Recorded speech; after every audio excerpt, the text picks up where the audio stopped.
सो आज हमारे सामने है रियल लाइफ जीतू भैया। So hello my dear students. ये जो बच्चे जो भी आईआईटी में पहुंच जाते हैं वो इंटेलिजेंट ज़्यादा होते हैं या फिर उन्होंने पढ़ने की टेक्निक को क्रैक कर लिया होता पढ़ने की टेक्निक को क्रैक कर लिया है। जब हम स्पेसिफिकली एग्जाम्स की बात करते हैं, बोर्ड एग्जाम्स की, उनमें क्या स्ट्रेटजी यूज होती है?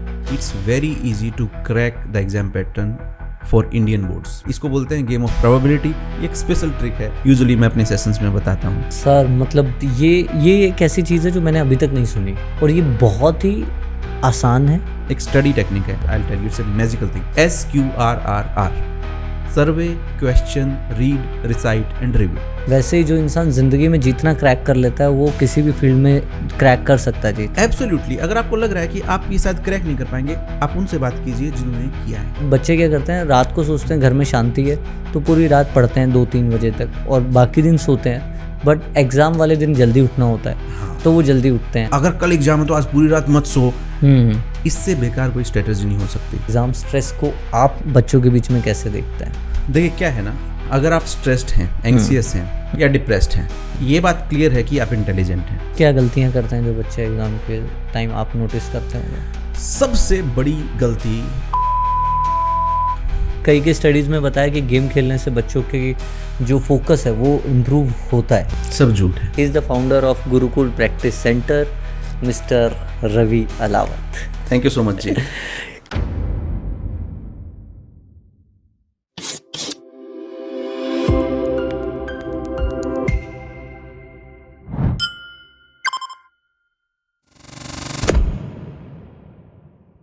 कैसा लग रहा है एक और बार फिर हमारे साथ podcast? It's always great to be there with you.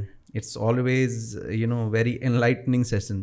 कभी कभी ऐसे क्वेश्चन आते हैं जो बहुत बार हम दिल में सोचते हैं और कभी कभी ऐसे भी क्वेश्चन आते हैं जो हम नहीं सोचते हैं। जिस तरह की बातें हमने, जिस तरह के टॉपिक को हमने पिछली बार पॉडकास्ट में टच किया वो बहुत ज़रूरी थे। वो कहीं ना कहीं बहुत सारे बच्चों को मुझे फीडबैक आया कि सर ये उसी को पता हो सकता है जो डे एंड नाइट आईआईटी के बच्चों के साथ, या जो आईआईटी के स्ट्रेस को समझता है या कोई भी कॉम्पिटिटिव एग्जाम के स्ट्रेस को समझता है, वही इंसान उन पॉइंट्स को उठा सकता है। थैंक यू जी। सो फाइनली एग्ज़ाम आने वाले हैं और मैं अपनी एक एग्ज़ाम स्टोरी सुनाता हूँ कि बचपन में जब भी एग्ज़ाम आता था ना और मैं पूरे साल पढ़ता नहीं था, मुझे ना बुखार होने लग जाता था एक दिन पहले, इतना स्ट्रेस होता था और मेरी मम्मी बोलती थी कि जैसे ही एग्ज़ाम आएंगे इसको बुखार होने लग जाएगा। तो वही सेम बहुत सारे बच्चों के साथ होता है। आज जब मैं यहाँ बैठ के सोचता हूँ तो मुझे समझ में आता है कि शायद उस एग्ज़ाम के इतने मायने नहीं थे जितना मैं सोच रहा था। ये maybe I am overthinking about that particular moment. आप दिन रात बच्चों से घिरे रहते हैं। एग्ज़ाम स्ट्रेस के बारे में पहले बात करते हैं, फिर कुछ टेक्निक्स के बारे में बात करेंगे। सबसे पहले एग्ज़ाम स्ट्रेस को आप बच्चों के बीच में कैसे देखते हैं? देखिए क्या है ना, अगर आप स्ट्रेस्ड हैं, एंग्जियस हैं या डिप्रेस्ड हैं, तो ये बात क्लियर है कि आप इंटेलिजेंट हैं। क्योंकि your stress is nothing but your own intelligence working against you. Now fear is false evidence appearing real. आपका दिमाग कुछ ऐसे सिनेरियो क्रिएट कर रहा है जो सच में नहीं है, वो आपको डराने के लिए क्रिएट हो रहे हैं। मीन्स आप इंटेलिजेंट है तभी ये सिनेरियो क्रिएट कर सकते हैं। तो it's your own intelligence just working against you. अगर आप उसको इनलाइन कर पाते हैं, उसको चैनलाइज कर पाते हैं, तो you will not be stressed. Okay, so मतलब जब जंगल में अगर हम डर रहे हैं तो एक्चुअल में हमारे इंटेलिजेंस हमको बचाने के लिए वो फियर क्रिएट कर रही है हमारे अंदर। Exactly. So this is how it is. It's your own intelligence. It's just working against you. It's not channelized. So that is first way of seeing the stress. This is how I see. क्योंकि अगर किसी बच्चे की मोटी बुद्धि होगी, मतलब उसको कुछ फर्क ही नहीं पड़ रहा होगा, तो एंग्जियस भी नहीं होगा, वो स्ट्रेस भी नहीं होगा। आप देखेंगे कि जितने इंटेलिजेंट बच्चे होंगे ना, उनमें ये फैक्टर सबसे ज़्यादा मिलता है कि हाथ में पसीने आते रहेंगे या they are not able to perform because faster your brain is, the faster the scenario will be created and you will be you are bound to be stressful. जब आप अपने आसपास देखते हैं बच्चों को तो आप कैसे मोटिवेट करते हैं? क्योंकि इनिशियल फर्स्ट स्टेप क्या है जब हम, क्योंकि अभी आपके सेंटर में भी बहुत सारे बच्चे आने लग जाएंगे और एग्ज़ाम्स आते ही वो आपसे ज़रूर एडवाइस के लिए आएंगे। तो I want that advice should reach to the other people also. देखिए एक और इम्पॉर्टेंट बात ये है, अगर आप स्ट्रेस्ड हैं तो स्ट्रेस का दूसरा नाम डिस्ट्रैक्शन है। मीन्स आप डिस्ट्रैक्टेड हैं तो ही आप स्ट्रेस्ड होंगे। मतलब आप सही चीज के ऊपर फोकस नहीं कर रहे हैं, आपका फोकस आपके फियर के ऊपर ज्यादा है। जैसे कि फियर ऑफ फेलियर हो सकता है, फियर ऑफ कंपैरिजन हो सकता है, पेरेंटल एक्सपेक्टेशन हो सकता है। आपका ध्यान उन चीजों पे है, ना कि आपके सब्जेक्ट के ऊपर। इसलिए आप डिस्ट्रैक्टेड हैं, कहीं और सोच रहे हैं, तो यहाँ पे कैसे होगा? Your success is more like going to the gym. अगर आप डेली जा ही रहे हैं तो आपके एब्स आ ही जाएंगे, मसल्स बन ही जाएंगे। ऐसा कभी नहीं हो सकता कि सालों से जिम में जा रहे हैं और मसल नहीं बने हैं। Muscles are bound to be formed. पर अगर हम मसल्स बनाने और 6 एब्स की तरफ ही ध्यान देंगे तो स्ट्रेस्ड ही रहेंगे फिर। ट्रू। आपका ध्यान एक्सरसाइजिंग पे नहीं है, आपका ध्यान यार आज भी एब्स नहीं आए, यार आज भी डोले नहीं बने, तो फिर it's as funny as this. True. आप जब बच्चों को एडवाइस करते हैं, कौन सी 3 आपकी टॉप स्ट्रेस मैनेजमेंट ट्रिक हैं जो आपको लगता है कि बाकी बच्चों को भी फॉलो करनी चाहिए टेक्निक को to manage their stress? Number 1, always talk to the expert. अब ये एक ऐसी चीज़ है जिसने इस प्रोसेस को किया है। It can be your teachers और it can be the seniors who has done that. Always talk to them who are professional in that, who has suppose अगर आप IIT के लिए पढ़ रहे हो तो हमेशा उन लोगों से बात करो जिन्होंने IIT क्रैक की है, ना कि उन लोगों से जिन्होंने नहीं की है। या ना कि आपके जिम में किसी से आप बात करें, बिकॉज जिन्होंने की है वो आपको सही डायरेक्शन की सलाह देंगे कि ये होती कैसे है। जिन्होंने नहीं की है वो आपको ऐसी सलाह देंगे ये क्यों नहीं होगा। So number 1, talk to the expert. Number 2, always follow a schedule. जब भी आप बुक लेके बैठे तो 2 घंटे पढ़ना है, ऐसा स्केड्यूल नहीं होना चाहिए। 2 घंटे में कितना करना है ये भी पहले से ही फिक्स होना चाहिए। नहीं तो 2 घंटे में आप 1 पेज भी पढ़ सकते हैं और 2 घंटे में आप 15 पेज भी पढ़ सकते हैं। तो टाइम और टॉपिक डिसाइड रहने चाहिए। Time topic very much decided रहने चाहिए। बाय हुक और बाय क्रुक आपको वो कवर करना ही करना है। एंड तीसरा हो सकता है be disciplined. Consistency eats the intensity for breakfast. अगर आप कंसिस्टेंट हैं, डेली थोड़ा थोड़ा भी करेंगे तो आपके रिजल्ट्स बड़े अच्छे होंगे। सो बी कंसिस्टेंट। अगर मैं कोई ऐसा बच्चा हूँ जिसने पूरे साल नहीं पढ़ा है पर अब स्ट्रेस हो रहा है कि क्या होगा, सो ये टेक्निक्स उस पर काम करेंगी? हर साल मैं कम से कम भी 200 बच्चों को ऐसे पढ़ाता हूँ जो एकदम लास्ट मोमेंट में हमारे पास आते हैं। लास्ट मोमेंट मतलब लास्ट मंथ एग्जैक्टली। फिर भी रिकॉर्ड है कि 90% स्टूडेंट्स के 90% से मार्क्स ज़्यादा ही आते हैं। 12th में 11th 12th की बात कर 12th की बात कर रहा हूँ, बोर्ड्स की मैं बात कर रहा हूँ। तो बात ये है कि अगर आपने पूरे साल नहीं पढ़ा है, आप बहुत अच्छा पढ़ा है, बहुत ज़्यादा मैटर नहीं करता। लास्ट के 2 महीने बहुत मायने रखते हैं। अगर वो आपने संभाल लिए तो आप मामला you can take care of that. क्या 2 महीने में करना चाहिए? जैसे कि आपने बताया कि कंसिस्टेंट रहना है, थोड़ा थोड़ा ही करो पर डेली करना है, ठीक है। अपने टॉपिक्स और टाइम के हिसाब से चीज़ें करनी है, ओवर थिंक नहीं करना है अबाउट द सिचुएशन। और क्या चीज़ें हैं जो आप? बहुत बढ़िया क्वेश्चन है और इस चीज़ को हम बोलते हैं रिवर्स इंजीनियरिंग। रिवर्स इंजीनियरिंग क्या है? सबसे पहले आप ये देखिए कि पूछा क्या जाता है और फिर आप वो पढ़िए जो पूछा जाता है। Simple as that. So always follow your past papers. Past paper का रेफरेंस सबसे पहले लीजिए कि किस तरह के क्वेश्चन है, कौन से क्वेश्चन रिपीटेड हैं, कौन से टॉपिक सबसे ज़्यादा बार पूछे जाते हैं। So that is the key. Take help from the reference from the past papers. अगर आपने वो ढंग से कर लिया तो there is no way that you will fail. Okay, so पिछले 5 या 10 साल में जो भी एग्जाम पेपर आए हैं, पहले उनमें कॉमन क्वेश्चन या कॉमन टॉपिक ढूंढ लो और उन पे पहले पढ़ना शुरू इसके पीछे की साइंस भी मैं आपको बताता हूँ, क्योंकि इस साल जो भी एग्जामिनर उस पेपर को सेट कर रहा होगा वो भी रेफरेंस वहीं से ले रहा होगा कि इससे पहले किस तरह का स्टैंडर्ड था, किस तरह के क्वेश्चन पूछे गए थे, किस चैप्टर को क्या वेटेज दिया गया था। ऑलरेडी पहले ही प्री डिसाइडेड है कि ये चैप्टर इतने मार्क्स का ही पूछा जाएगा। यही इसमें 4 टॉपिक हैं, तो इसमें न्यूमेरिकल इसमें बनते हैं, थ्योरी इसमें बनती है, डायग्राम इसमें बनता है, तो उसका भी रेफरेंस वही है। अगर आपका रेफरेंस भी वही हुआ तो you are bound to succeed. आपके आसपास ज़रूर ऐसे, एक तो ये टेक्निक हो गई रिवर्स इंजीनियरिंग वाली कि वो क्वेश्चन पढ़ने हैं, और देन बिल्कुल एंड का जो 1 हफ्ता होता है उसमें क्या करते हैं? उसमें just number 1 as I told, do the past papers. Second thing, write a lot. एक और बड़ी बात यह है कि आपकी राइटिंग की प्रैक्टिस बड़ी अच्छी होनी चाहिए। और जैसे बोलते हैं ना कि हमेशा कॉस्ट्यूम में प्रैक्टिस करो, नहीं तो फाइनल डे पे अगर कॉस्ट्यूम पहनोगे तो वो आपको जमेगा नहीं। तो हमेशा एग्जैक्टली उस टाइम पे, अगर आपका पेपर 2 to 5 है तो उस 1 हफ्ते में हर दिन 2 से 5 ही आप पेपर लिखिए। 2 से 5 पेपर लिखिए। आपका मेंटल लेवल, आपका फिजिकल लेवल उस दिन उस चीज़ को सपोर्ट करेगा। एग्जाम वाले दिन सब कुछ चाहिए होता है, आपकी प्रिपरेशन चाहिए होती है, आपकी मेंटल हेल्थ चाहिए होती है, आपकी फिजिकल हेल्थ चाहिए होती है, आपका लक चाहिए होता है, सब कुछ चाहिए होता है। ट्रू। तो उसी टाइम पे प्रैक्टिस कीजिए जिस दिन आपका एग्जाम। ये आपने बहुत सही बोला, क्योंकि यूजुअली क्या करते हैं, अगर किसी एग्जाम में 4 या 5 छुट्टी मिल गई बीच में, तो लोग बच्चे क्या करते हैं, रात को सोचते हैं घर में शांति है तो पूरी रात पढ़ते हैं 2-3 बजे तक और बाकी दिन सोते हैं। बट एग्ज़ाम वाले दिन जल्दी उठना होता है, हाँ। तो वो जल्दी उठते हैं, पर उनका माइंड में नींद अगर पूरी नहीं हुई है तो उतने अटेंशन से, उतने फोकस से वो अपना एग्ज़ाम लिख ही नहीं पाते हैं। आपने बहुत अच्छी बात बोली। क्या है कि नींद एक ऐसा फैक्टर है ना जो आप इतना अंडर एस्टिमेट कर देते हैं, और सबसे ज़्यादा अगर आप देखेंगे तो नींद है जो आपकी वाट लगाती है। क्या आपको लगता है कि बहुत सारा हार्ड वर्क करो पूरे, अगर कल एग्जाम है तो आज पूरी रात मत सो, इससे बेकार कोई स्ट्रेटजी नहीं हो सकती। मैं तो बोलता हूँ अगर कल एग्जाम है तो आज पूरे अच्छे से सो के जाओ, क्योंकि कल ब्रेन रिफ्रेश्ड होगा तो जो भी आप करेंगे तो बहुत अच्छा ही करेंगे। So never ever under estimate your sleep, very much schedule it, true, that is very much required. A refreshed brain is the key to success in exam. ये चीज़ें तो हैं, मतलब मुझे ऐसा लगता है कि एंड टाइम स्ट्रेटजी जो है ना, वो बहुत सारे जितने भी बीटेक लोग करते हैं, आप तो आईआईटी में रहे हैं तो वहाँ भी शायद लास्ट मोमेंट पे ही पढ़ते हैं। बिल्कुल, हम हमेशा बोलते ही थे कि रात बाकी बात बाकी, 6 महीने पढ़ाई की या नहीं की, एक रात में हम सब कुछ मैनेज कर सकते हैं। Okay, just out of curiosity मैं पूछ रहा हूँ कि आईआईटी में आप पढ़े हैं, तो जस्ट एग्जाम से एक रात पहले का माहौल कैसा रहता है वहाँ पे? बड़ा ही इंटरेस्टिंग माहौल होता है। मतलब इतनी वैरायटीज आपको देखने को मिलती हैं कि कुछ लोग 9 बजे सो चुके होते हैं जिन्होंने पूरे कंसिस्टेंसी के साथ पढ़ाई की थी। कुछ लोग स्ट्रेस्ड में होते हैं कि वो मिड लाइन पे हैं, इधर भी कैट ऑन द वॉल, इधर भी हो सकता है इधर भी हो सकता है, वो फुल स्ट्रेस में होते हैं।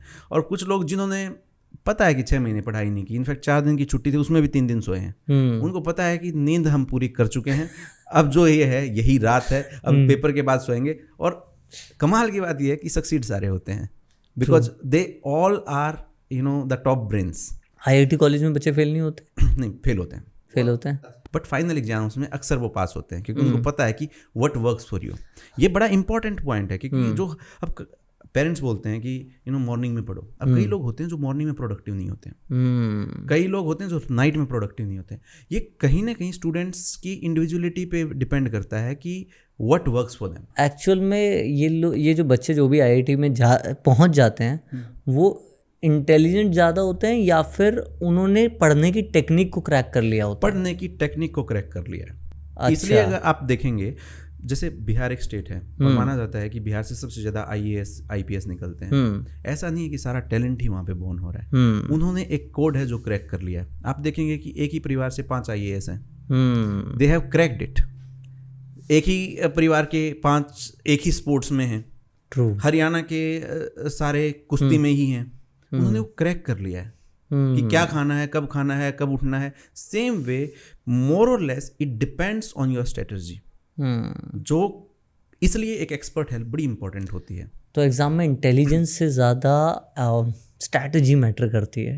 बिल्कुल, as it's rightly said, consistency eats the intelligence also for, और टैलेंट ऑल्सो फॉर ब्रेकफास्ट। आप कितने भी टैलेंटेड हो, कोई फर्क नहीं पड़ता अगर आप अपने आप को मैनेज नहीं कर पाए, अगर आप अपनी स्ट्रेस मैनेज नहीं। अब स्ट्रेस एक ऐसी चीज़ है किसको नहीं होती है, सबको होती है, ठीक है। अगर आप उसको कंट्रोल कर गए तो आप सक्सेसफुल, और अगर वो आपको कंट्रोल कर गई तो लग गई आपकी। ट्रू। जीतू भैया, हमें कोई मिला होता अपने एग्ज़ाम टाइम पे तो हम भी डेफिनेटली आईआईटी में जाते, बट ठीक है, देर आए दुरुस्त आए, बाकी लोगों तक हम ये ज्ञान पहुंचा दें। सो जब हम बात करते हैं स्ट्रैटेजी की, आपने जैसे कहा कि एक एग्ज़ाम स्ट्रैटेजी तो है कहीं ना कहीं, पर जो बाकी स्ट्रैटेजी हैं, जब प्रिपरेशन की बात करते हैं, एग्ज़ाम प्रिपरेशन की बात करते हैं, तो उसमें भी कुछ डिफरेंट स्ट्रैटेजी आती हैं। ये तो पढ़ने की स्ट्रैटेजी है कि क्या करना है। जब हम स्पेसिफिकली एग्ज़ाम्स की बात करते हैं, बोर्ड एग्ज़ाम्स की, आपको पता है अभी आने वाले हैं बोर्ड एग्ज़ाम, तो उनमें क्या स्ट्रैटेजी यूज़ होती है? देखिए, बोर्ड एग्जाम्स के बारे में अगर बात करें तो उनका बहुत ही सेट पैटर्न है। And like I am teaching many boards, मैं इंडियन बोर्ड्स भी पढ़ाता हूँ, जो कि स्टेट बोर्ड हो गए, सीबीएसई हो गया, आईसीएसई हो गया, ऑक्सफोर्ड और कैम्ब्रिज भी मैं पढ़ाता हूँ। एग्जाम पैटर्न में इतना वास्ट डिफरेंस है कि it's very easy to crack the exam pattern for Indian boards, CBSE और आईसीएसई। आपको स्ट्रेट फॉरवर्ड पता है कि ये क्वेश्चन पूछे जाएंगे। If you just work on them, if you just practice them, you are good to go. True.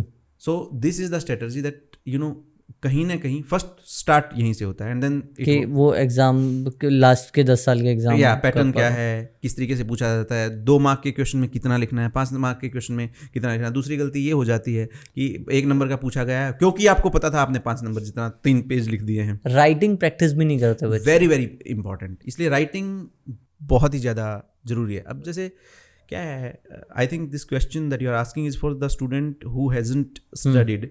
वो distracted पक्का रहे हैं, अगर वो पढ़ेंगे ना तो फोकस नहीं कर पाएंगे क्योंकि उनकी प्रैक्टिस नहीं है। अब इसके लिए क्या करना चाहिए, स्टार्ट राइटिंग। क्योंकि क्या है ना, आप बिना सोचे बोल सकते हैं, ठीक है, कुछ भी बोलते रहो, कोई फर्क नहीं पड़ता। बिना सोचे आप किताब भी खोल सकते हैं, या मल्टी डायरेक्शन में सोचते हुए भी बोल सकते हैं एक टॉपिक। लिखना एक ऐसी स्किल है कि आप बिना सोचे लिख नहीं सकते। मतलब अगर आप लिख रहे हैं तो ये बात पक्की है कि आपका ध्यान यहाँ पे है। तो अगर आप डिस्ट्रैक्टेड है, कहीं और फोकस जा रहा है, आपसे कंसंट्रेशन नहीं हो रहा है, तो start writing. Writing is such a beautiful thing, इसलिए हर जगह लिखा जाता है, सेल्फ हेल्प में भी, कि start writing, because writing means focusing. आप दिन रात आईआईटी के जो बच्चे प्रिपेयर कर रहे हैं आईआईटी के लिए या फिर बोर्ड एग्ज़ाम के लिए प्रिपेयर कर रहे हैं, दिन रात उनके साथ रहते हैं, क्या एक बहुत कॉमन मिस्टेक, 1 या 2-3 आप कवर कर सकते हैं जो दिखती हैं आपको कि यार ये तो बच्चे कर रहे हैं और काश मैं ये सभी बच्चों को बता पाता कि ये गलती मत करो एग्ज़ाम प्रिपरेशन में या एग्ज़ाम स्ट्रेस में? सबसे पहली चीज़ और जो कॉमनली देखने को मिलती है, इट्स कंपैरिजन। वो कंपेयर करते रहते हैं खुद को दूसरों के साथ, या उनके पेरेंट्स कंपेयर करते रहते हैं दूसरों के साथ। ये कंपैरिजन एक ऐसी चीज़ है ना, मतलब it's like seeing a beauty magazine. No matter आप कितने खूबसूरत हो, ब्यूटी मैगजीन देखोगे तो आपको लगेगा कि आप बदसूरत ही हो। ट्रू। तो नो मैटर आज आप कहाँ पे हैं, अगर आप कंपेयर करते रहेंगे, अरे पता नहीं मैं उतना पढ़ रहा हूँ कि नहीं पढ़ रहा, वो टॉपिक पढ़ा है कि नहीं पढ़ा, तो आपको हमेशा अपनी कमियां ही दिखेंगी। आपको फोकस एक ही चीज़ पे करना चाहिए कि आपको क्या पढ़ना है। So this is number 1 is the comparison. आप कंपेयर करते रहते हैं, कंपैरिजन से फिर आता है अगेन स्ट्रेस कि यार मेरा तो ये रह गया, मैं तो शायद पीछे चल रहा हूँ। No, this is your own journey, this is your own pace, it's just that you have to catch up by your own way, by your own strategy, what works for you, not for all the world. True. जो किसी के लिए काम किया जरूरी नहीं वो आपके लिए काम करेगा, तो don't stress over it. True. और कंपैरिजन में हम लोग कहीं ना कहीं जो पढ़ सकते हैं या जो हमारी एबिलिटी है वो भी नहीं कर रहे हैं। Exactly, that is a distraction. आप किसी और जगह फोकस कर रहे हैं, और अगर कहीं और फोकस कर रहे हैं तो रिजल्ट तो उधर ही आएगा ना। ट्रू। आपका फोकस ही नेगेटिव थिंकिंग पे है तो रिजल्ट नेगेटिव ही आएगा। तो आपके बस का जो है वो उतना कीजिए, जितना ज़्यादा कर सकते हैं वही कीजिए। That is all in your control. Problem और श्री कृष्ण का है ना कि तुम कर्म करो, फल की चिंता मत करो। हम करते हैं उल्टा, कर्म करते नहीं और फल की चिंता करते रहते हैं। ट्रू। पढ़ना कर्म है, ठीक है, रिजल्ट तो will happen know that day. उस दिन बहुत सारी चीज़ें मैटर करेंगी, आपकी पढ़ाई ही नहीं, अब हज़ारों चीज़ें हैं जो उस दिन मैटर करेंगी। आपका सही टाइम पे एग्जाम में पहुंचना, सही तरीके मेंटल स्टेट से एग्जाम लिखना, उसमें लेट नहीं होना, all many things, your luck also. But आपके हाथ में आज क्या है, what is in your hand? काम करना, कर्म। बट प्रॉब्लम क्या है कि हम फल की चिंता करते रहते हैं और कर्म करते नहीं हैं, जिससे स्ट्रेस आता है। और स्ट्रेस का आज तक तो प्रोडक्टिविटी के डायरेक्टली प्रोपोर्शनल रिलेशन हुआ नहीं है। That is always inversely proportional. If you are stressed you will be the least productive. और क्या गलतियां करते हैं जो बच्चे एग्जाम के टाइम आप नोटिस करते होंगे? सबसे बड़ी गलती is try to be perfectionist. बच्चे को लगता है कि परफेक्शन पैरालाइसिस। परफेक्शन का मतलब एक चैप्टर मैं आपको बताऊं, एज ए टीचर मैं उसको 1 महीने तक पढ़ा सकता हूं और मैं 1 घंटे में भी खत्म कर सकता हूं। ये मुझे पता है कि किस डेप्थ तक इसको लेके जाना है। अगर आप ओवर डेप्थ भी जाते हैं, आपको समझना चाहिए आप पीएचडी नहीं कर रहे हो उस टॉपिक पे, आप इस चैप्टर की उतनी ही डेप्थ तक जा रहे हो जितना आईआईटी में पूछा जाता है। तो इसलिए रिवर्स इंजीनियरिंग इसलिए इंपॉर्टेंट है कि आपको डेप्थ का पता हो। नहीं तो एक चैप्टर आईआईटी के लिए भी मैं बताऊं, कम से कम भी फिजिक्स के लिए अलग अलग ऑथर्स की बुक होंगी तो 150 बुक होंगी, 150 मिनिमम। फिर आपको लगता है नहीं ये बुक तो रह गई, ये बुक तो रह गई, तो अल्टीमेटली आप निपट लेते हैं एक ही चैप्टर में, जहाँ पे आपके हो जाने चाहिए थे 20 चैप्टर। इसलिए क्या है ना, आपका सिलेबस ही बहुत लेट खत्म हो पाता है। It is not about perfection, it was never about perfection, it will never be about perfection. It's about practice, practice and practice. You should follow 3P rule, practice, practice and practice. Finish it as soon as possible. इसलिए एक study technique है, I tell you, it's a magical thing, SQRRR, survey, question, read, recite and review. पूरे chapter को पढ़ने की जरूरत ही नहीं है। किसी भी चैप्टर को पढ़ना कैसे है, उसको ऊपर ऊपर से बस सर्वे करो, अच्छा ये टॉपिक है, ये टॉपिक है, ये टॉपिक है, ये टॉपिक है, और आपका पढ़ा हुआ है, आपके दिमाग में है, believe in yourself, then directly question पे जाओ। अब क्वेश्चन आपको अपने आप ही बता देंगे कि आपको क्या नहीं आता है, then come back and read that part only, read and then practice this, recite and review. True. So this is a golden study technique, I must tell to all the IIT aspirants and even in fact for boards. बहुत जरूरी है कि आप पढ़ें कैसे। ये नहीं कि एक चैप्टर के ऊपर आपने 10 दिन बिता दिए, फिर आपको पता चलता है अरे सिलेबस तो रह ही गया। तो ये नहीं होना चाहिए। एग्ज़ाम मैंने देखे कि बहुत सारे बच्चे शायद यही गलती करते होंगे जो 10-10 घंटे पढ़ते हैं, और कुछ बच्चे हैं जो 2 घंटे 3 घंटे पढ़ते हैं दिन में, पर वो फिर भी कहीं ना कहीं अच्छा स्कोर कर जाते हैं एग्ज़ाम में। इसलिए बोलते हैं कि it's never about the size of the dog in the fight, it's about the size of the fight in the dog. Matter ये नहीं करता कि 10 घंटे आपने पढ़ा है, मैटर करता है कि 1 घंटे में कितना पढ़ा है। और आप बेवकूफ़ी हैं आप कि अगर आप 10 घंटे का काम 10 घंटे में कर रहे हैं, अगर आप थोड़े बहुत भी स्मार्ट है तो 10 घंटे का काम 2 घंटे में करो, तो ही आप विनर हो, तो ही आप उस 2% में आओगे जो पूरी दुनिया नहीं कर रही है, आपको वो करना होगा, तभी यू आर विनर। अदरवाइज 10 घंटे में फिर पूरी दुनिया कर रही है। You have to be super smart in that. रुकावट के लिए खेत है, पर अगर आप इस पॉडकास्ट को एंजॉय कर रहे हैं तो लाइक बटन ज़रूर दबाइएगा, इससे हमारी टीम को बहुत मोटिवेशन मिलती है। सब्सक्राइब बटन दबाएंगे तो अगले हफ्ते के पॉडकास्ट की सबसे पहली नोटिफिकेशन आप तक पहुंचेगी। कमेंट सेक्शन में अपने रिव्यूज़ डालिए ताकि हमारी टीम हर हफ्ते इम्प्रूव करती जाए और आप तक पहुंचाए अब तक का हमारा बेस्ट पॉडकास्ट। जैसे आप IIT के बच्चों के लिए भी प्रिपरेशन के लिए उन्हें हेल्प करते हैं या फिर बोर्ड के लिए भी हेल्प करते हैं, तो हर एग्ज़ाम की जो प्रिपरेशन है वो डिफरेंट होती है, या फिर जो मूल रूप के मतलब जो रूल्स हैं वो बेसिक रूल्स वो सेम रहते हैं सभी एग्ज़ाम प्रिपरेशन के लिए, या डिफरेंट होते हैं? देखिए क्या है कि बिकॉज हर एक एग्ज़ाम के चैप्टर्स अलग होते हैं, कंटेंट अलग होता है, इसलिए स्ट्रेटजीज अलग हो सकती हैं। बट एक जो यूजुअली कॉमन चीज़ है जो सब एग्जाम्स में मुझे देखने को मिलती है, that is the rule of asking the question. कोई भी एग्जाम जब सेट किया जाता है तो वो एक बेसिक इस प्रिंसिपल पे बेस्ड होता है कि पूरी इंडिया इसको लिखेगी। तो इसलिए यहाँ पे एक रूल आता है 70, 20 and 10। 70% ऑफ द क्वेश्चन ऐसे होंगे जो बहुत ही आसान है, सब लोग कर सकते हैं, सब लोग कर सकते हैं, सभी एग्जाम में होता है, सब एग्जाम में होता है। 20% क्वेश्चन ऐसे होते हैं कि थोड़ी ट्रिक की जरूरत है, उसमें आप अटक सकते हैं। ऐसा नहीं कि वो होंगे ही नहीं, वो आपका ज़्यादा टाइम लगा सकते हैं, ठीक है, वो थोड़े ट्रिकी होते हैं। और 10% क्वेश्चन होते हैं जो आप टॉपर्स के लिए होते हैं, औकात के बाहर होते हैं। टॉपर्स के भी औकात से बाहर होते हैं। ये क्वेश्चन फेंके ही इसलिए जाते हैं ताकि सारा टाइम खा जाएं। अब स्टूडेंट गलती कहाँ पे करता है, अंडरस्टैंड दिस, कि they are not able to identify the 70% question. क्या होता है कि पहला क्वेश्चन हुआ, दूसरा क्वेश्चन हुआ, और तीसरा चौथा पांचवा छठा क्वेश्चन आ गया ये 30% में से, जो या तो ट्रिकी था या जो है आपके औकात से बाहर था। आपको लगेगा पहला इमोशन, अरे मैं 5 क्वेश्चन कैसे छोड़ सकता हूँ। इसलिए living the question is also an art. Question करने से भी ज्यादा इंपॉर्टेंट है क्वेश्चन छोड़ना। कौन सा? अगर आपको ये पता है कि कौन सा क्वेश्चन छोड़ना है तो वो क्वेश्चन भगवान है आपके लिए। सबसे स्मार्ट स्टूडेंट वो होते हैं जो अपना 70% आइडेंटिफाई कर पाते हैं कि मुझे अटैक कहाँ करना है। अगर आप देखेंगे तो बहुत सारे अच्छे स्टूडेंट आते हैं, बाहर आते हैं और रो रहे होते हैं क्योंकि मेरे क्वेश्चन बच गए। क्वेश्चन बच गए क्यों? क्योंकि ट्राइड ये गेम आपके सब्जेक्ट कंटेंट से भी ज़्यादा इंपॉर्टेंट है कि आपकी टाइम मैनेजमेंट कैसी थी। होता क्या है कि time management in exam, time management during the exam. अब एक क्वेश्चन के लिए आपको 1 ही मिनट मिलती है। होता क्या है कि आपका एक फेवरेट टॉपिक का एक क्वेश्चन आता है, क्वेश्चन नंबर 3, जो कि उन 10% में से था जो आपकी औकात से बाहर। आपका हो गया ईगो हर्ट, ये तो मेरा फेवरेट टॉपिक था, ये तो मुझसे होगा ही। अब ये नहीं है कि वो क्वेश्चन होगा नहीं, बट प्रॉब्लम ये है कि वो क्वेश्चन 15 मिनट लेगा। एक क्वेश्चन को अगर आप एक बार करते हैं तो 1 मिनट में हो जाएगा। अगर उसको रीचेकिंग के लिए चले गए तो ट्राई टेस्टेड एंड प्रूवन है कि 4 मिनट लगेंगे कम से कम, हमेशा। Can you afford 4 minutes? You can't afford 4 minutes. और ऐसे ऐसे 3-4 क्वेश्चन से अगर आप टकरा गए तो आपको 1.5 घंटे बाद पता चलता है कि आपका जो बचा हुआ पोर्शन है वो 80% है। अब आप स्ट्रेस्ड हो, एंग्सियस हो, और अब आप वो गलती करोगे जो आपको आती थी।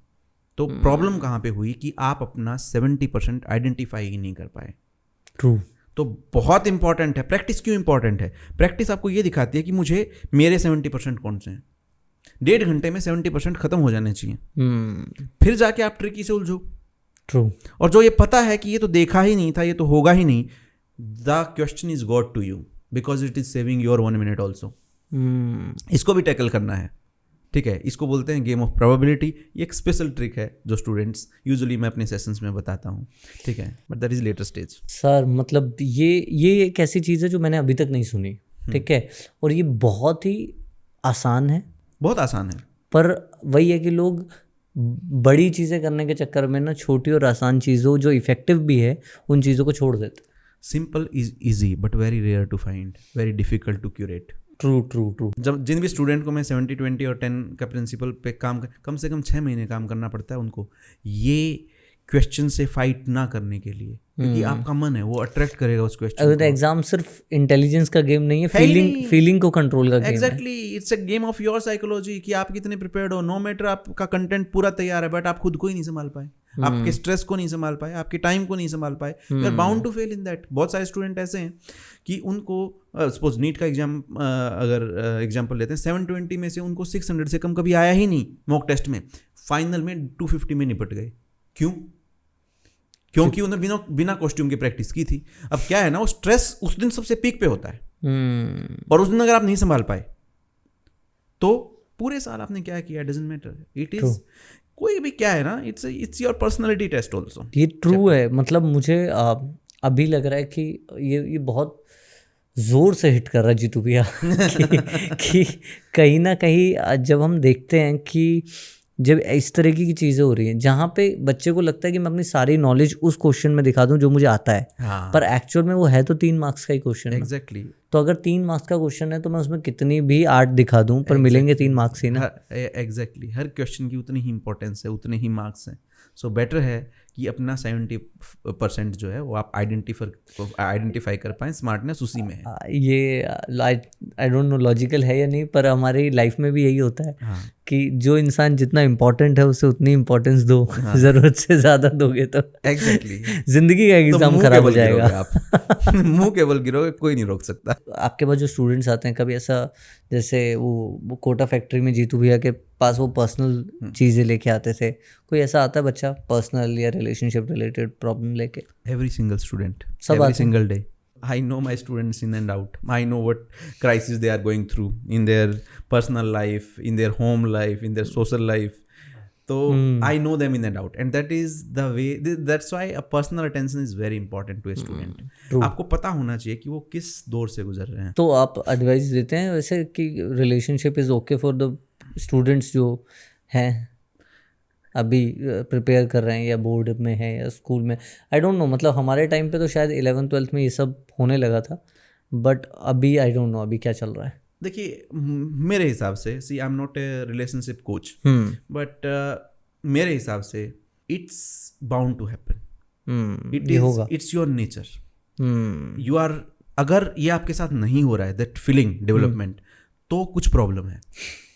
अगर ये हो रहा है आपके साथ, that you are feeling it, तो आप नॉर्मल हैं। तो सेलिब्रेट योरसेल्फ कि आप नॉर्मल है, पहली बात तो। एंड देन इट्स, अब क्या है ना कि हर चीज अच्छी है but over of anything is bad, over of good is also bad.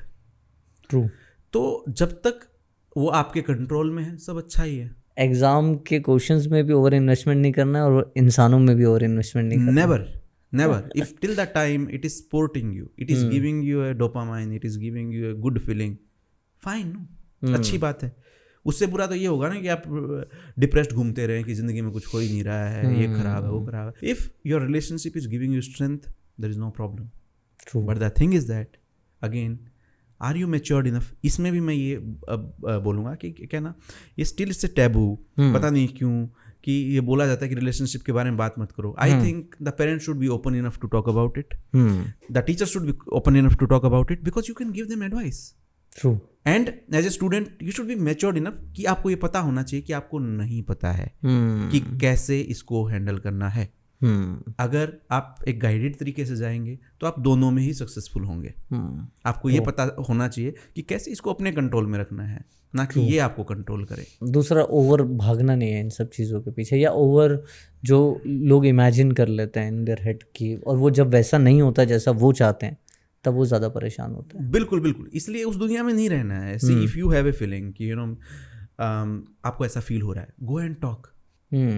10 घंटे दिमाग में एक स्टोरी घुमाने से अच्छा है 2 मिनट बात कर लिया जाए। ट्रू। एक क्लैरिटी भी आ जाएगी। दीवाना बन के नहीं घूमना चाहिए। Do not be inspired by old Hindi movies की आपको नस काटनी है, ये करनी है, वो करनी है। नहीं, go and talk. In fact my father always use to tell, जिंदगी में हेजिटेशन कभी नहीं होनी चाहिए। If you have a feeling, if you are a boy, you have a new feelings that you want to talk to a girl, go and talk, there's no harm.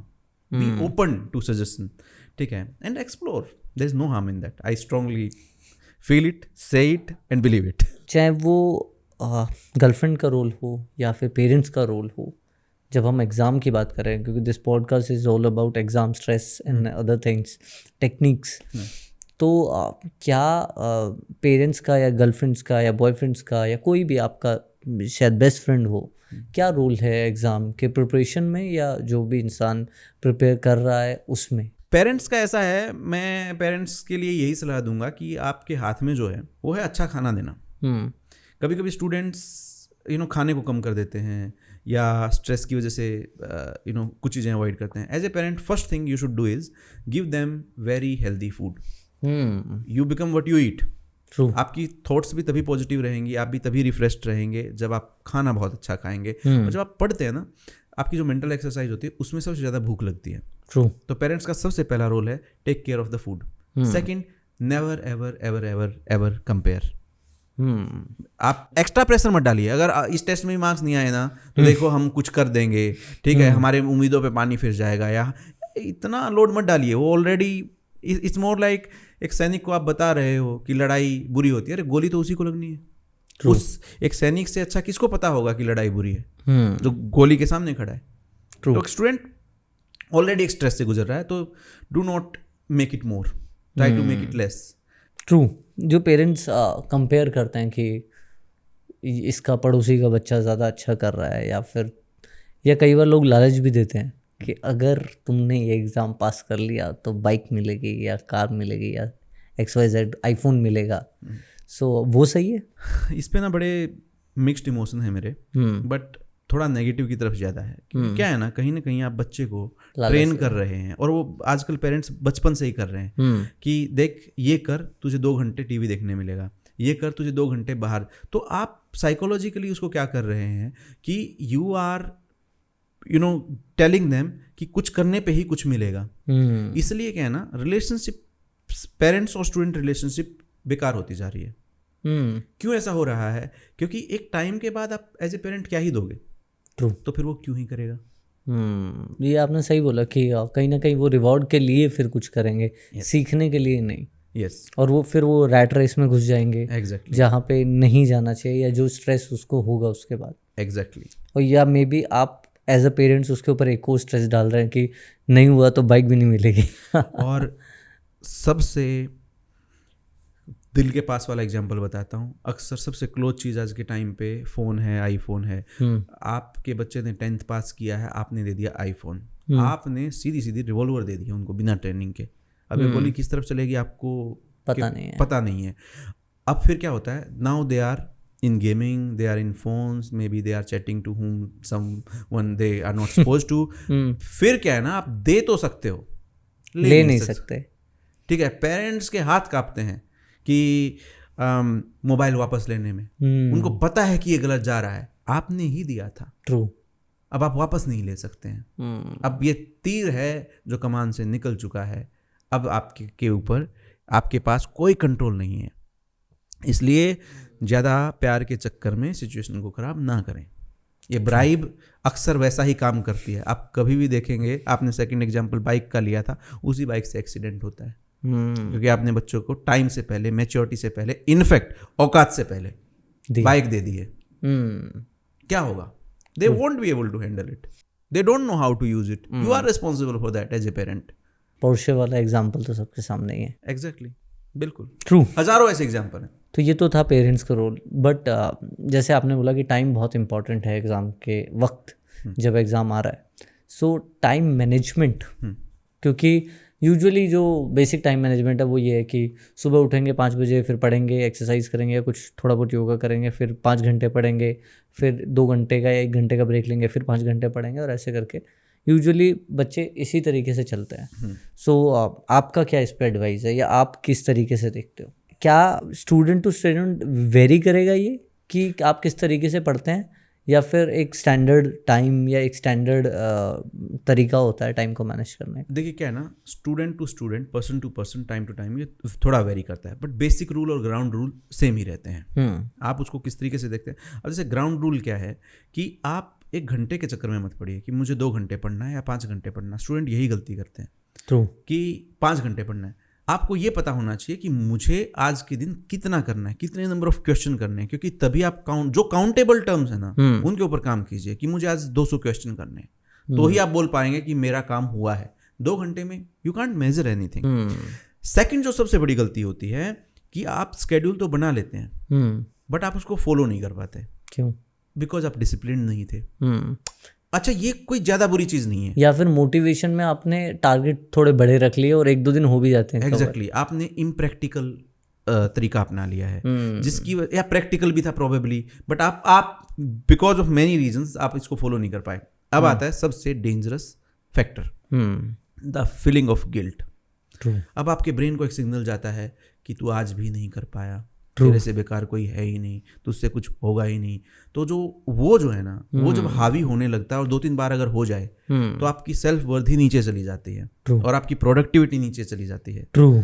तो बहुत ज़रूरी है कि आप थोड़े फ्लेक्सिबल रहें। इसलिए goals should always be smart, SMART। May be you can search this term, you will find.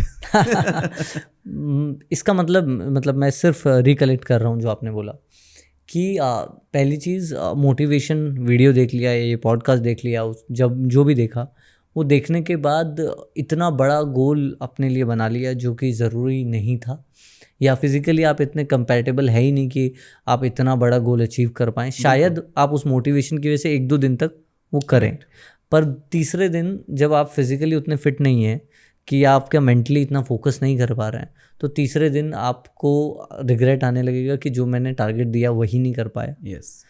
और अगर हम इसको रिवर्स करें तो इस तरीके से जा सकते हैं कि छोटा टारगेट पकड़ो, वो जब कंप्लीट होगा तो खुशी मिलेगी, और फिर उसको धीरे धीरे this is how human brain exactly works. और मुझे ऐसा एक जो मैंने सीखा है कि आप बताना सही है कि नहीं, कि जितना हो सके अपने आप को कम चीज़ों में इन्वॉल्व करो। मतलब कम दोस्तियों में, या मैं ये नहीं बोल रहा कि दोस्त मत बनाओ, 1-2 दोस्त बहुत पक्के होने चाहिए, बट कम पंगों में, दोस्तियों के पंगों, कम प्यार के चक्करों में, कम बाकी कोई भी फेवरेट शो, क्रिकेट या कुछ भी, कम जगह पे इन्वॉल्व होगे, उतना आप जितना कम चीज़ें अच्छी से करोगे उतना बेटर रहेगा। वैसे भी मल्टीटास्किंग इज ए मिथ। और आप जितनी ही चीज़ों में इन्वॉल्व हैं आपका हर जगह रिजल्ट एवरेज ही आएगा। मतलब आप गेम भी खेल रहे हो, IIT की तैयारी भी कर रहे हो, सोशल लाइफ भी चाहिए, फैमिली लाइफ भी चाहिए, सेल्फ टाइम भी चाहिए, अगर आपको सब चाहिए तो आप सब में एवरेज रहेंगे। ट्रू। एंड मुझे लगता है you should hate being average. जब आप स्टूडेंट हैं तो आपका धर्म है पढ़ना। वो 1 साल है, वो 2 साल हैं, और वो आपकी पूरी लाइफ डिसाइड कर सकते हैं। तो the priority should be that one particular thing and only that thing. उसके लिए जो गिव अप करना पड़े, जो सेक्रीफाइस करना पड़े, do not have a second thought on that. एक जो चीज़ आपने बार बार मेंशन कर रहे हैं आप अपनी लाइंस में या आंसर्स में, गेमिंग। तो हमारे टाइम पे तो गेमिंग इतनी बड़ी प्रॉब्लम नहीं थी क्योंकि गेम ही नहीं थी। बट आजकल घर घर में फ़ोन है और फ़ोन पे बच्चे गेम खेल रहे हैं, और आजकल तो इतनी इंटरेक्टिव गेम्स आ गई हैं कि लोग छोड़ते ही नहीं हैं।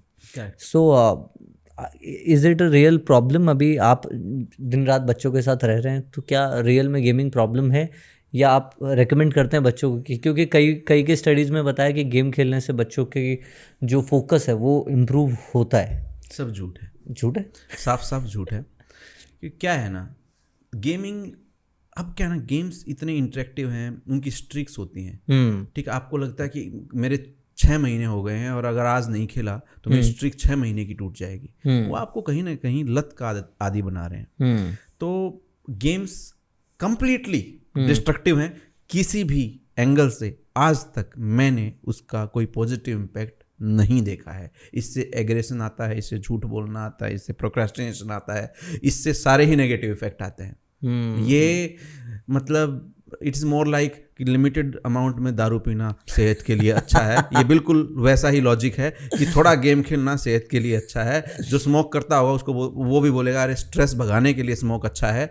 ये सब झूठ है, इसका कोई सच से वास्ता नहीं है। ट्रू। अब आपके स्टूडेंट खेलते हैं गेम? मेरे स्टूडेंट का मैंने ऐसी प्रॉब्लम्स देखी हैं कि पेरेंट्स पीछा नहीं छोड़ा। इससे सबसे पहले रिलेशनशिप ब्रेक होते हैं क्योंकि पेरेंट चाहते हैं कि आप ये मत करो, उनको क्योंकि सामने दिख रहा है कि आप गलत कर रहे हो, ठीक है, इसलिए वो रोकते हैं तो वो उनको दुश्मन नजर आते हैं, ठीक है। बहुत बुरे अलग लेवल पे एक रिलेशनशिप में प्रॉब्लम आती है। मैं अपने घर में सबसे छोटा भाई रहा। मेरी बहनें ज़िंदगी में अलग अलग टेंजेंट पे चली गई, अपनी अपनी अलग अलग स्टडीज़ में बिजी रही। उन्होंने कभी एज स्टडीज़ में तो मुझे हेल्प नहीं किया, ठीक है, इसलिए नहीं कि वो नहीं करना चाहते थे, बट उनकी अपनी लाइफ की अपनी स्टोरी चल रही थी। बट मुझे कभी डायरेक्शन समझ में नहीं आया। मेरा सबसे बुरा ये रहा कि मैंने जब 12th के बाद 10th के बाद जब एग्ज़ाम चूज़ करना था, सब्जेक्ट चूज़ करना था, तब भी मैंने गलती की। तब भी मुझे लगता था कि मैंने नॉन मेड लिया और मुझे लगता था कि नहीं यार कॉमर्स लेना चाहिए था। Correct. पर वो नहीं इसलिए लिया क्योंकि हमारे स्कूल के जो बच्चे हैं ना, वो जैसे जो गए गुजरे बच्चे होते हैं जो बिल्कुल ऐसे बैक बेंचर बच्चे, वो कॉमर्स लेते हैं। तो मुझे ऐसा लगा यार उनके बीच में बैठना पड़ेगा, तो जस्ट बिकॉज कि स्टैंडर्ड मेंटेन रहे मैंने नॉन मेड ले लिया। उसके बाद 12th के बाद भी मैंने, और काफ़ी महीनों तक मैं सोचता रहा, इस टेंशन में रहा कि यार सही लिया नहीं लिया, अभी भी चेंज करा सकता हूँ, नहीं किया पर चेंज सोशल प्रेशर की वजह से। 12th के बाद बीटेक मैंने चूज़ किया और वो बीटेक भी मैंने फर्स्ट ईयर में ही ड्रॉप कर दिया। और वो भी मुझे लगा कि गलत डिसीजन था क्योंकि मैं देखता था आईटी इंजीनियर्स, या टार्ज़न मूवी आई थी वो देखी थी, तो मैंने कहा मैं मैकेनिकल इंजीनियर बनूंगा और मैं गाड़ी बिल्ड करूंगा और ये करूंगा। जब मैकेनिकल इंजीनियर का पहला साल गुजरने लगा 6 महीने, तो समझ में आया कि टार्ज़न तो नहीं बना सकते। तो फिर उसके बाद सोचा कि चलो हैकिंग कर लेंगे, वो स्क्रीन्स वगैरह वो देखते थे होलोग्राम में जो वीडियो आती हैं। फिर आईटी में गए तो वहाँ भी सेम पढ़ाई हो रही थी, physics chemistry maths. First year में तो बीटेक में सेम ही सब्जेक्ट होते हैं, फिर वो भी छोड़ना पड़ा। तो लाइफ में मेरे जैसे जो बच्चे हैं जिनके घर में कोई अभी डायरेक्शन देने वाला नहीं था उस टाइम पे, रुकावट के लिए खेत है। पर अगर आप इस पॉडकास्ट को एंजॉय कर रहे हैं तो लाइक बटन ज़रूर दबाइएगा, इससे हमारी टीम को बहुत मोटिवेशन मिलती है। सब्सक्राइब बटन दबाएंगे तो अगले हफ्ते के पॉडकास्ट की सबसे पहली नोटिफिकेशन आप तक पहुंचेगी। कमेंट सेक्शन में अपने रिव्यूज़ डालिए ताकि हमारी टीम हर हफ्ते इम्प्रूव करती जाए और आप तक पहुंचाए अब तक का हमारा बेस्ट पॉडकास्ट। उनको कैसे आप 10th के बाद क्या फॉर्मूला है या किससे आप प्रैक्टिकली अपने सब्जेक्ट्स को चूज़ करें कि यार ये मेरे लिए राइट है या रॉन्ग है, या किस तरीके से चूज़ करना चाहिए? बहुत अच्छा क्वेश्चन है जी जो पूछा है। वैसे तो इंग्लिश में बोलते हैं कि either choose what you love और लव व्हाट यू चूज। बकवास है। क्या होता क्या है कि choose the right one and fall in love with that. True. अब क्या होता है कि अब हो सकता है आपको फुटबॉल पसंद है, अगर आप चूज कर भी लेंगे because you are in love, you chose that, but India में उसके स्कोप नहीं है। ट्रू। तो कहाँ जाएंगे आप? इन लॉन्ग रन आप स्ट्रगल ही करेंगे।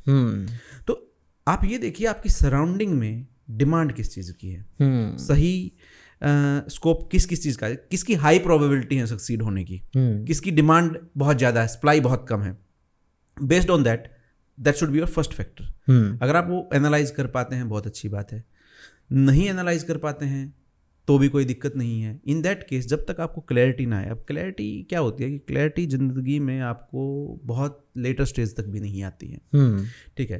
तब तक अपने सब्जेक्ट ऐसे रखिए कि आप चेंज कर सकें। अगर आप साइंस लेते हैं तो कॉमर्स कभी भी ले सकते हैं, उसके बाद चेंज कर सकते हैं। 12th तक आपने साइंस किया, आप बीकॉम कर सकते हैं, नो इशू। आप अगर आपने तब तक भी क्लैरिटी नहीं आई है, आप इंजीनियरिंग कर लीजिए, कोई प्रॉब्लम नहीं है। उसके बाद MBA कर सकते हैं। 90% लोग तो यही कर रहे हैं। हाँ, there is no harm in that. At least जब तक आपको ये क्लैरिटी आए कि मुझे now I think I like this, till that time you choose the subjects which gives you a vast scope, जिसका गवर्नमेंट में स्कोप हो, जिसका बिजनेस में स्कोप। बिकॉज अब तक आपको ये भी नहीं पता है कि आपको जॉब सूट करेगी या बिजनेस सूट करेगा या सेल्फ एम्प्लॉयमेंट सूट करेगा, या आपको अब्रॉड जाना है, या आपको जॉब भी चाहिए तो कॉर्पोरेट चाहिए या गवर्नमेंट। तो एक ऐसा सेफ रखिए, अपने आप को सेफ प्ले कीजिए जिसमें सब स्कोप ओपन हो। ऐसे नहीं, अगर आपने फुटबॉल अगर चूज कर भी लिया, गेम में आपको जगह मिली नहीं, तो आप कहीं के स्पोर्ट्स कोटा तो मिल सकता है। स्पोर्ट्स कोटा, हाँ, बाद में if you are very good player तब आप गवर्नमेंट जॉब में जा सकते हैं, ठीक है। बट उसमें भी आप देखिए कि वैकेंसी कितनी आती है, ठीक है। और जब तक नहीं है तब तक अपने सब्जेक्ट्स को स्ट्रांग रखिए, क्योंकि मुश्किल तो हर चीज़ है, साइंस भी मुश्किल है। इसलिए क्या है, अगर आप साइंस, मेरा पर्सनल फेवरेट साइंस इसलिए है क्योंकि मैंने ये देखा है। अब like what my qualification is, I did my engineering, after that I did my MBA। Sir engineering ऐसे बोल देते हैं, IIT बोल आई डिड माय IIT। हाँ, I did my MSc, okay, I did my MTech, okay, and right now I am doing my doctorate in student psychology. Okay.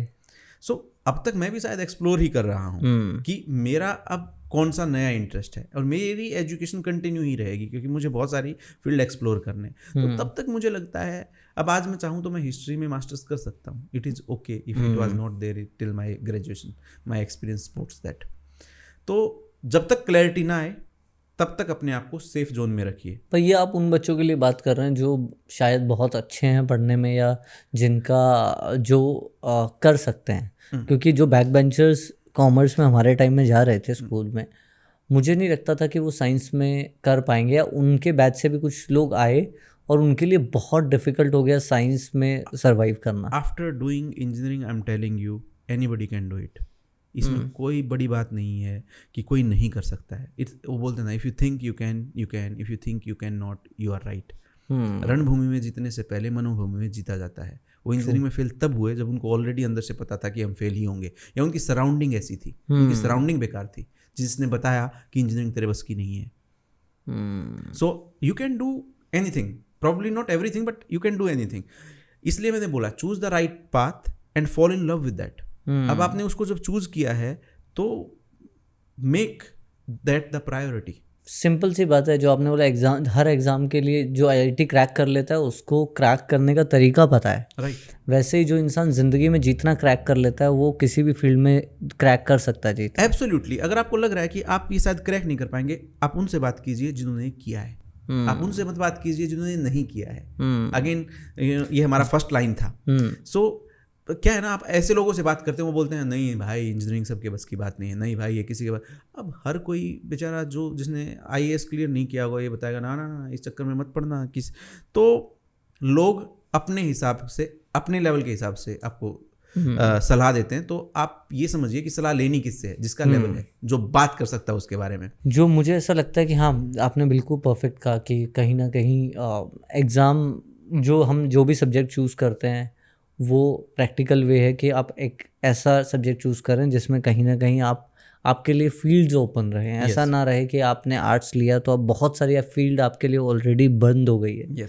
और मुझे लगता है कि जो लोग साइंस से आते हैं वो ज़्यादा IAS के लिए भी तैयारी के लिए जाते हैं। बिल्कुल, अगर आप देखेंगे तो IAS में भी इंजीनियर्स बहुत ज़्यादा हैं, बिजनेस में CA बहुत ज़्यादा है, ठीक है। तो जब तक क्लैरिटी ना हो तब तक अपने, अब इंजीनियरिंग और कुछ दे या ना दे, हार्ड है मानता हूँ, बट ये आपका एटीट्यूड और एप्टीट्यूड दोनों डेवलप करता है। तो उसके बाद आप जो भी करेंगे अच्छे से करेंगे। इंजीनियरिंग के बाद अगर आप सेल्समैन भी बनेंगे तो अच्छे बनेंगे। ट्रू, पक्की बात है, क्योंकि आपने बहुत सारी चीज़ों को मैनेज किया है। This is how personality is built. और कंफ्यूजन है भी तो वो परेशान होने की जरूरत नहीं है, बिल्कुल नहीं है। In fact that is the best thing. अगर आपको क्लैरिटी नहीं है ना तो बेस्ट चीज जो सामने आएगा वही कर लेंगे। जब आपको पता ही नहीं है कि आज डिनर में क्या चाहिए, प्रॉब्लम कहाँ पे आती है, जब आपको पता है कि डिनर में मुझे आज चाइनीज ही चाहिए और आपको मिल गया साउथ इंडियन, तो आप रोएंगे ही। अगर आपको क्लैरिटी नहीं है कि भाई कुछ भी मिलेगा तो खा लेंगे, तो आप साउथ इंडियन भी हंस के खाएंगे और चाइनीज भी हंस के खाएंगे। Same is with the career option. अगर क्लैरिटी नहीं है तो दैट्स मोस्ट कॉमन थिंग। आप फोमो में मत रहिए कि बाकी सबको क्लैरिटी है। मैं गारंटी देता हूँ 2% भी वो परस्यू नहीं करेंगे उनमें से। जो मुझे ऐसा लगता है कि जो मैंने गलती की, ये गलती नहीं कहूँगा, आप अब मैं सुन रहा हूँ तो मुझे लग रहा है कि मैंने सही किया कि एटलीस्ट साइंस लिया और उसके बाद मैं मास कॉम भी कर पाया या बाकी ऑप्शंस भी मेरे लिए खुले थे।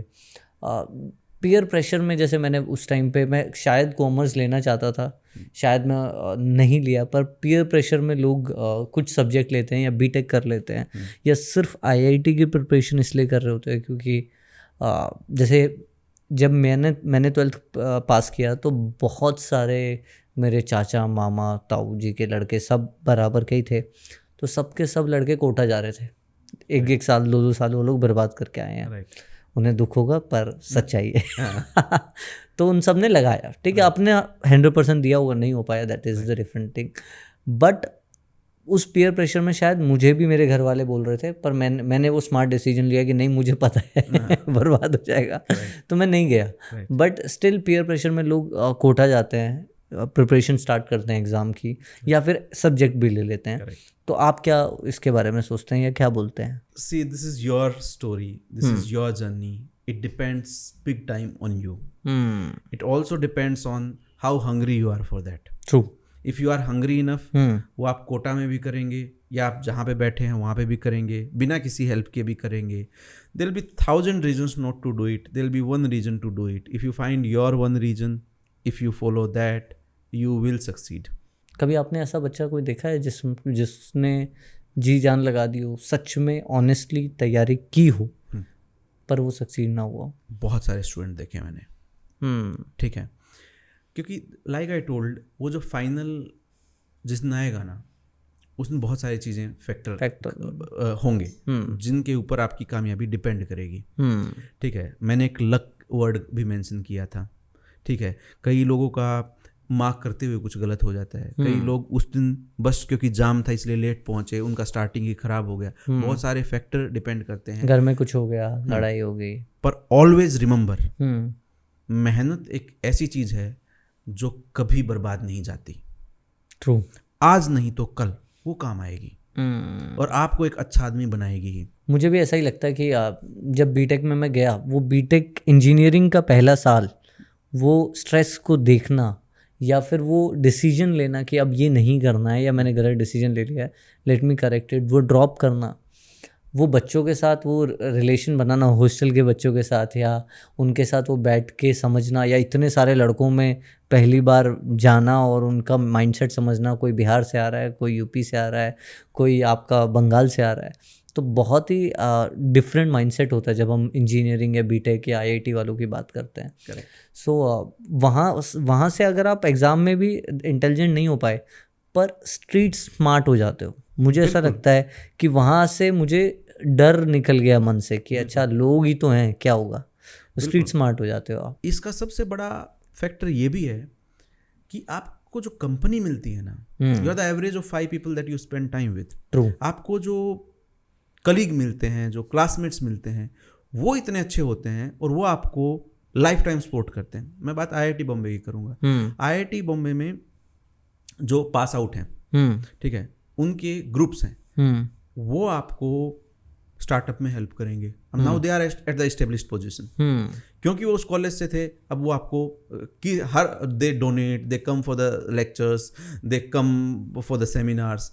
तो वो जो आपकी सराउंडिंग है ना, जो हेल्दी सराउंडिंग मिलती है, आप अगर एवरेज भी थे तो आउट परफॉर्म ही करोगे। ट्रू। बिकॉज आपकी सराउंडिंग आपको सपोर्ट कर रही है। तभी तो जीतू भैया हम आपकी सराउंडिंग में हैं। Thank you. सो आईआईटी की जो कोचिंग हो रही है कोटा में या बाकी जगह, लोग बोलते हैं वो ज़्यादा हार्ड है। हम हमेशा से सुनते आए हैं कि 10th कर लो, लाइफ तो उसके बाद सेट है, 12th कर लो, फिर आईआईटी कर लो, शायद सेट है। तो आप बोल रहे हैं कि आईआईटी की लाइफ ज़्यादा हार्ड है एज़ कम्पेयर टू जो प्रिपरेशन कर रहा है, या प्रिपरेशन ज़्यादा हार्ड है? प्रिपरेशन एक लेवल तक हार्ड है, but once you get into IIT, हमारा एक परसेप्शन होता है कि life becomes easy after that. No, it does not, it gets tougher. क्योंकि अभी आप जिस क्लास में बैठे थे during preparation, I will tell you, अगर आप टॉप स्टूडेंट भी थे तो बहुत सारे लोग आपके पीछे थे। जैसे ही आप आईआईटीज में पहुंचे, सब टॉप है, आपका कंपटीशन ही सबसे टफेस्ट स्टूडेंट्स ऑफ इंडिया के साथ है। तो लाइफ आसान कैसे हो सकती है? And you are now going to defeat them or get defeated by them. So now you are sitting with the top most, now it's the real competition. True. गली में आपने क्रिकेट खेल के छक्का मार दिया तो आपको लगा कि आप सचिन बन गए हैं। जब आप इंडियन क्रिकेट टीम में होंगे और सचिन सामने खड़ा होगा तो कैसे परफॉर्म करेंगे? बात ये है, it's as simple as that. जैसे आपने अभी बात किया कि आईआईटी के दोस्त हमेशा बहुत हेल्प करते हैं, तो आपके रहे आईआईटी में दोस्त बने जो अभी तक हैं? बिल्कुल, मेरे दोस्त मुझे अब तक हैं, और of course it's a very closed group and we are there to help out each other. कितने सारे लोगों को बस जॉब इसलिए मिल जाती है बिकॉज मेरा रिकमेंडेशन है, या कितने सारे लोगों को हम हेल्प करते हैं बिकॉज वो हमारे सेम कॉलेज से हैं, हमारे जूनियर हैं। तो एक इसलिए पीयर ग्रुप अगर स्ट्रॉन्ग अगर होगा आपका, और ये जो सीनियर्स हैं, इसलिए क्या है ना, एलुमनी मीट बड़ी ज़्यादा होती रहती हैं जितने भी अच्छे कॉलेज होंगे। हमारे कॉलेज में बात करें, आप जाते हो? बिल्कुल। अगर हम एलुमनाई मीट की बात करें तो हमारे कॉलेज में, मतलब ये ट्रेंड कब से है, हर साल मीटिंग होती थी। हमसे जो बैच 30 साल आगे था, जब हम पैदा भी नहीं हुए थे तब उनकी इंजीनियरिंग हो चुकी थी, ठीक है, वो लोग आके हमारे साथ मिल रहे हैं। अब सोचिए वो लोग कहाँ होंगे। True.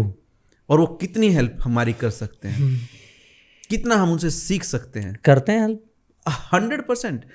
I will tell you very funny incident. मेरा पहली जॉब के लिए इंटरव्यू हो रहा था और मैं पहला ही इंटरव्यू फेस कर रहा था। It was in Mumbai. तो जैसे ही मैं इंटरव्यू हॉल में घुसा तो मुझे लगा बड़ा टफ होगा। तो मैं जैसे ही हॉल में घुसा तो उन्होंने जैसे ही मेरा, अरे आप पीएचडी टेक से, ओके। उसके बाद उसने इंटरव्यू का कोई टेक्निकल क्वेश्चन नहीं पूछा। उसने तो अब कॉलेज कैसा है, खाना कैसा मिलता है, कौन से रूम में थे, कौन से उसमें। तो मुझे लगा कि इस बंदे को मेरे कॉलेज के बारे में, वो बंदा लकीली मेरे कॉलेज से भी नहीं था। उसने बताया कि उसके 2 बॉस रहे, बोले I am what ever I am today because of your college, but I was not the student of the college. बोले वो इतना उन्होंने मुझे ग्रिल किया है ना कि मैं आज लाइफ में चमक रहा हूँ तो बिकॉज ऑफ देम। तो मैं आपके कॉलेज के इंच इंच जानता हूँ, जितनी स्टोरीज मैंने सुनी है, ठीक है। फिर मैंने कई बार आपका कॉलेज प्लेसमेंट के लिए विजिट किया है, इसलिए I know how what exactly happens. तो इसलिए एक वेरी क्लोज्ड कम्युनिटी है जो आपको डायरेक्टली इनडायरेक्टली आपको हेल्प करेगी ही करेगी, ठीक है। बहुत सारे ऐसे एग्जाम्पल हैं। हॉस्टल में भी किसी चीज़ की कमी होती है तो they just write it to their seniors कि हमें ये चीज़, अभी रिसेंटली भी न्यूज़पेपर ये है कि हमें इस चीज़ की ज़रूरत है।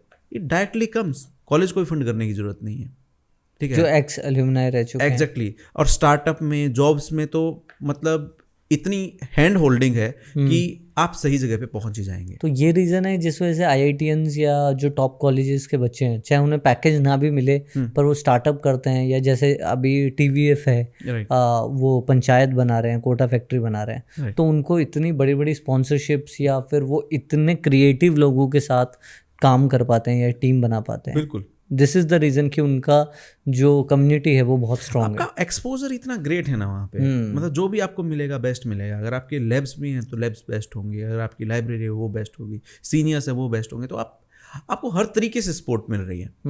तो अगर आप कुछ कर सकते हैं तो आप पक्का एक अच्छे कॉलेज में कर पाएंगे।